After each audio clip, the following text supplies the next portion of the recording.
Madame la Première ministre, selon vous, la France est convalescente. Mais la France n'est pas convalescente, madame, car la France est malade. Elle est malade de voir ses grands principes démocratiques et sociaux foulés aux pieds. C'est votre loi retraite qui a donné la fièvre à la France et sa température est à 49,3. C'est votre 49,3 du 16 mars qui a provoqué un mal si intense que la mobilisation s'est vue redoubler.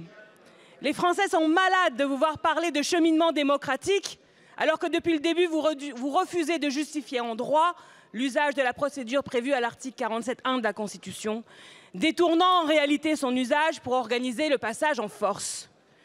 Ce vendredi, le Conseil constitutionnel donnera son avis.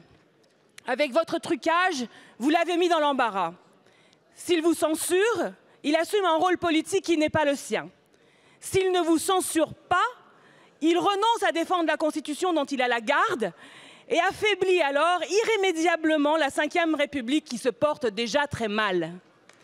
Et si vous assumiez, madame, votre responsabilité et deveniez l'antidote à la maladie que vous avez vous-même générée, le pays ne s'en porterait-il pas mieux? Retirez la loi.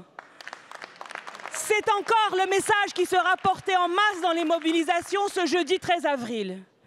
Les décisions du Conseil constitutionnel ne sont pas susceptibles de recours, mais tenez-vous-le pour dit. Quelle que soit la décision du Conseil constitutionnel, il n'y aura pas de guérison sans retrait de la loi. L'aspiration démocratique est profonde et puissante. Les Français tiennent de cette Constitution certains droits fondamentaux, dont celui de faire grève et de manifester. Ils sont en droit de combattre la promulgation de votre loi retraite. Leur détermination est intacte. Retirez la loi.